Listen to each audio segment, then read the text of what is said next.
Stories flix presenting the red snow. कहानी की शुरुआत होती है और हमें एक स्ट्रगलिंग राइटर ओलिविया रोमो को दिखाया जाता है जो कि वैम्पायर स्टोरीज लिखती है, लेकिन ये काफ़ी स्ट्रगलिंग कर रही होती है क्योंकि इसकी किताबें बहुत फ्लॉप जा रही होती हैं। दोस्तों, ये क्रिसमस की छुट्टियां बिताने अपनी माँ के घर पे आई होती है जो कि लेक ताहोए पे रहता है और इसकी माँ कुछ सालों पहले गुजर गई होती हैं। क्रिसमस का सीज़न रहता है, हर शाम की तरह ये शाम को एंजॉय कर रही होती है और अपनी कहानी लिख रही होती है कि तभी उस रात उसके गेट पर एक चमगादड़ आके लड़ता है और वहीं गिरकर बेहोश हो जाता है, जिसको जब वो बाहर देखने जाती है तो चमगादड़ बहुत बुरी हालत में रहता है। ओलिविया का दिल बहुत बड़ा रहता है, वो उस चमगादड़ को उठाती है और उसको मरहम पट्टी करके उसको अपने पीछे वाले कमरा में जाकर सुला देती है ताकि वो जानवर बच सके। इसके बाद वो अपने कमरे में जाके सो जाती है। जब वह सुबह उठती है तो जिस कमरा में उसने चमगादड़ को रखा था उस कमरे में से अजीब सी आवाज़ें आ रही थी, और जब वो उस कमरे में जाती है तो देख के बिल्कुल हैरान हो जाती है क्योंकि उस कमरे में एक बहुत ही हैंडसम आदमी रहता है जिसका नाम ल्यूक रहता है और ये एक वैम्पायर रहता है। अब इसको देखने के बाद ओलिविया बहुत खुश भी हो जाती है और बहुत डर भी जाती है। खुश इसलिए होती है कि उसे अपनी स्टोरी के लिए एक वैम्पायर मिल गया, और डर इसलिए जाती है क्योंकि भाई वो एक वैम्पायर था, और उसे गेट में बंद कर देती है। थोड़ी देर बाद उसके घर पर एक इन्वेस्टिगेटर आता है जिसका नाम जूलियस किंग रहता है, और वो ओलिविया को बताता है पिछले कुछ महीनों में यहाँ पे काफ़ी खून खराबे की न्यूज़ आ रही है। आपके एरिया में एक वैम्पायर ने एक आदमी का सर उखाड़ के उसका खून पी गया था, और मैं आपको इत्तला करना चाहता हूँ कि अगर आपको कोई भी ऐसा व्यक्ति दिखे तो आप मुझे ज़रूर बताएगा। हालांकि ओलिविया उसे बताना चाहती है, लेकिन वो अपने मतलब के लिए उसको नहीं बताती है और वो कहती है जी सर, कोई होगा तो बताऊंगी। और उसके बाद वो जूलियस किंग चल जाता है। हालांकि जूलियस किंग सब कुछ समझ जाता है कि ये लड़की मुझसे कुछ छिपा रही होती है। इसके बाद फिर से ओलिविया उस वैम्पायर के पास जाती है और वो उससे कहता है मुझे खून चाहिए। ओलिविया कहती है तुम्हें कैसा खून चाहिए? ल्यूक कहता है मुझे बस खून चाहिए। इसके बाद ओलिविया जाती है, बगल में एक पिग फार्म रहता है, मतलब कि जहाँ पे मीट उट कटता है, वहाँ से सूअर का खून लाके उसको पिलाती है। हालांकि उस वैम्पायर को वो खून नहीं पसंद आता, लेकिन वो मजबूरी में कई सारे खून सूअर के खून को पी लेता है और धीरे धीरे वो ठीक होना शुरू हो जाता है और अपने पैर पे चलने लायक हो जाता है। इसको देख के ओलिविया डर जाती है, लेकिन वो वैम्पायर अब ओलिविया को लाइक करने लगा था, या फिर कह लो उससे प्यार कर बैठा था। लेकिन ओलिविया को उस वैम्पायर से बहुत डर लगता था, लेकिन डर के साथ साथ उसका मतलब भी था, इसलिए इन दोनों में धीरे धीरे दोस्ती होनी शुरू हो जाती है। ल्यूक कहता है कि जब तक मैं ठीक ना हो जाऊं मैं बाहर नहीं जा सकता। इस पे ओलिविया पूछती है आखिर क्यों, और वो इन्वेस्टिगेटर तुम्हें मारना क्यों चाहता है, और क्या जो उसने बताया वो सच है कि तुम लोगों का सर उखाड़ के उसका खून पी जाते हो? इस पे ल्यूक कहता है नहीं, ये सब कुछ झूठ है। इस दुनिया में सिर्फ 3 वैम्पायर बचे हुए हैं और हम खून तो पीते हैं पर हम इंसानों का खून नहीं पीते हैं। हम जानवरों का खून पीते हैं, लेकिन वो जो सोसाइटी वाले हैं, किंग सोसाइटी जो लोग रहते हैं, वो लोग हमारी नस्ल को ख़त्म करने पे आमादा हैं। इसलिए हमारे भाई बहन बहुत बच चलते हैं। तुमने आज जो मेरी मदद की है मैं कभी ज़िंदगी में नहीं भूल सकता। इसके बाद वो उसे शुक्रिया करता है और इन दोनों में धीरे धीरे दोस्ती होनी शुरू हो जाती है। और जो ओलिविया रहती है रोज़ जाती है सूअर का खून लाने और उसको पिलाती है। जो इन्वेस्टिगेटर रहता है लुइस किंग, वो काफ़ी दिनों से इसके ऊपर नज़र रख रहा था और एक दिन उसे शक होता है कि हाँ शायद वो उसके अंदर है, क्योंकि वो जो खून का छींटा होता है उसे बाहर मिला होता है और समझ जाता है वैम्पायर इसी घर में है। वो एक क्रॉस उठाता है और एक चाकू लेता है और वो जाता है चुपके से सीधे ओलिविया घर में ल्यूक पर हमला कर देता है और उसे मार के ख़त्म करने वाला ही होता है कि तभी ओलिविया आती है और उसे फावड़ा से मार के बेहोश कर देती है।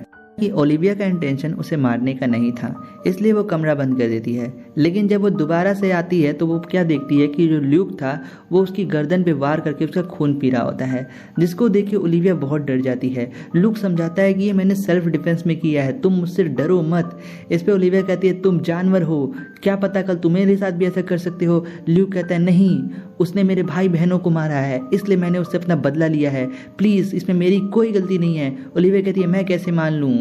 इस पे ल्यूक कहता है अच्छा ठीक है, हम तुम दोस्ती करने के लिए एक डील करते हैं, मैं तुम्हारी किताब लिखने में पूरी मदद करूंगा। इसके बदले मुझे तुमसे कुछ नहीं चाहिए, मुझे बस तुमसे दोस्ती चाहिए और कुछ नहीं मैं चाहता।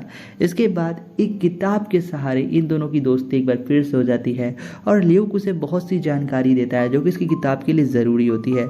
और अब धीरे धीरे ओलिविया भी ल्यूक को लाइक करनी हो लगती है। हालांकि बेचारा इसके चक्कर में वो जूलियस किंग मारा गया, इनका तो कोई इन लोगों को ख्याल ही नहीं होता है। और इन दोनों में बहुत अच्छी दोस्ती हो जाती है। एक रात ल्यूक से मिलने उसके दो पुराने दोस्त आए होते हैं, जैक और ब्रॉक, और वो लोग उससे कहते हैं क्या तुम ठीक हो चुके हो? अगर ठीक हो चुके हो तो हमें यहाँ से जल्द निकलना होगा, वो लोग हमें मारने के लिए ढूंढ रहे हैं। ल्यूक कहता है नहीं, मैं बहुत अच्छे घर में हूँ और ये लड़की मुझे बहुत पसंद आ चुकी है। जैक ब्रॉक कहते हैं अरे पागल मत बनो, हमारा काम है लोगों को मार के ख़त्म करना, इंसान मत बनो, वैम्पायर बनो। इस पे ल्यूक उन लोगों को डांट के भगा देता है और कहता है तुम लोग अब मुझसे दूर रहो, मैं तुम लोग को नहीं जानता तुम लोग कौन हो, तुम लोग गलत काम करते हो, मैं तुम्हारा साथ नहीं दूंगा। मतलब ल्यूक भैया एकदम सुधर चुका था, मानो अब ऐसा लग रहा था। और ये लोग क्रिसमस का दिन दिखाया जाता है, ये लोग क्रिसमस पार्टी करते हैं, इंजॉय करते हैं, मूवी देखते हैं कि तभी वहाँ पे जैक और ब्रोक आ जाते हैं और ये सीधे जाके ओलिविया के घर में हमला कर देते हैं। और ल्यूक उन्हें रोकने की बहुत कोशिश करता है, लेकिन ल्यूक की ताकत बहुत कम हो चुकी थी क्योंकि उसने बहुत दिनों से इंसानों का खून नहीं पिया था, जिसके कारण ल्यूक कुछ नहीं कर पाता और वो लोग ओलिविया को मारने वाले होते हैं कि तभी ल्यूक बोलता है प्लीज़ इसे छोड़ दो। वो जो वैम्पायर्स आते हैं वो ओलिविया को एक ऑफर देते हैं, वो कहते हैं हम तुम्हें एक ऑफर देना चाहते हैं, तुम ये घर छोड़ के चुपचाप शांति से निकल जाओ, हम तुम्हें कुछ नहीं कहेंगे। और जो लेडी वैम्पायर रहती है वो 10 तक गिनती है कि तभी वहाँ पे ओलिविया दौड़ के किसी प्रकार से वो जो जूलियस किंग का एसयूवी था उसके अंदर जाके उसमें बैठ के वहाँ से निकल जाती है। अब इसके बाद क्रिसमस की रात दिखाई जाती है। अब ये वैम्पायर्स पार्टी करने के लिए निकलते हैं और तीनों वैम्पायर जाके 3 इंसान को मार दिलाते हैं, जहाँ पर हमें ल्यूक का असली चेहरा दिखाया जाता है। उसने एक इंसान का सर ही उखाड़ दिया और उसके सर से खून पी लेता है। मतलब कि ये तीनों भैया थे बहुत खतरनाक वाले वैम्पायर। और इधर ओलिविया का दिमाग बिल्कुल काम करना बंद कर दिया था। जूलियस किंग की एसयूवी को जब ये छान मारती है तो उसे मालूम चलता है जूलियस किंग एक बहुत बड़ी सोसाइटी का मेंबर है जो कि वैम्पायर्स को मारते हैं और वैम्पायर्स यहाँ पे 3 नहीं हज़ारों की संख्या में होते हैं। इसके बाद उसे एक कार्ड मिलता है जो कि किंग सोटाइसी का रहता है और जब वो वहाँ पे फ़ोन करती है तो एक सैमॉन नाम का बंदा उस फ़ोन को उठाता है और उससे पूछता है तुम्हें जूलियस किंग का फ़ोन कहाँ से मिला? वो कहती है जूलियस किंग मारा जा चुका है और मुझे तुम्हारी मदद चाहिए। वो आदमी कहता है ठीक है, हम तुम तक मदद बहुत जल्द से जल्द भिजवा देंगे, लेकिन याद रखना जूलियस किंग सबसे ज़्यादा हमारा इंटेलिजेंट बंदा था जो कि मारा गया है, इसलिए मदद तुम्हें हम जुलाई तक भेज देंगे आराम से 6 महीनों बाद। इसको सुन के ओलिविया कहती है अरे भाई पागल हो क्या, मेरे घर पर वो वैम्पायर घुस चुके हैं और मुझे मारने के लिए कभी भी वो लोग आ सकते हैं। इस पर वो कहता है ठीक है, मैं तुम्हें कुछ एडवाइसेस देता हूँ, तुम उस गाड़ी में थोड़ा सा और छानबीन करो, तुम्हें कुछ हथियार मिलेंगे और वो पवित्र जल जैसे हथियार होते हैं जिसके तुम इस्तेमाल करके वैम्पायर्स को मार सकती हो। लेकिन सैमन ये भी कहता है साथ में, पर मैं तुमसे ये भी कहना चाहूँगा कि तुम उनसे सामना करना मत जाना, क्योंकि उनसे सामना करना किसी आम आदमी की बस की बात नहीं है, वो सिर्फ एक्सपीरियंस बंदा कर सकता है। हालांकि ओलिविया के पास कोई ऑप्शन नहीं रहता, तो वो गाड़ी के अंदर जितने भी हथियार रहते हैं सबको ढूंढ लेती है और वो सीधे जाती है उन वैम्पायर्स के घर में हमला करने। हालांकि सुबह का टाइम रहता है, क्रिसमस मॉर्निंग रहती है, ये तीनों वैम्पायर सो रहे होते हैं और यहाँ पे ओलिविया रहती है, सबसे पहले एक सोते हुए वैम्पायर को तीर मार के ख़त्म कर देती है। जब वो उसे तीर मार रही होती है कि तभी दूर से वो लेडी वैम्पायर देख जाती है और उसके ऊपर हमला कर देती है और उसके पैर को काट लेती है। लेकिन तभी वहाँ पे जो ओलिविया रहती है उसके हाथ में एक क्रॉस आता है और वो क्रॉस सीधे उसके चेस्ट पे वार करती है, जिसके कारण उसके दिल के धड़कन पे पड़ने के कारण वो भी वहीं मारी जाती है। इन वैम्पायर्स को मारने के लिए एक स्पेशल हथियार की ज़रूरत पड़ती है जो कि अभी इसके हाथ लग चुका है। इसके बाद वहाँ पे ल्यूक आता है और उससे आके कहता है तुम्हें देख के आज मुझे बहुत अच्छा लगा, चलो हम सब एक नई ज़िंदगी की शुरुआत करते हैं। ओलिविया पूछती है ये बताओ मैंने जो तुम्हें जैकेट दिया उस पर खून कहाँ से आया? ल्यूक उसे सच बता देता है कि हाँ मैं ही हूँ वो जो लोगों का सर उखाड़ के खून पीता है। इस पर ओलिविया को बहुत गुस्सा आता है और वो उसे तीर मार के उसे भी ख़त्म कर देती है वहीं पर। इसके बाद दोस्तों कहानी 10 महीने आगे जाती है। अब हमें दिखाया जाता है ओलिविया एक बहुत सक्सेसफुल राइटर बन चुकी है वैम्पायर फिक्शन की दुनिया में और लोग उसके बहुत ज़्यादा फ़ैन होते हैं और वहाँ पे उससे मिलने सिमोन भी आया होता है और उसे ऑफ़र करता है कि आप हमारा ग्रुप ज्वाइन करें क्योंकि आपको बहुत ज़्यादा नॉलेज है।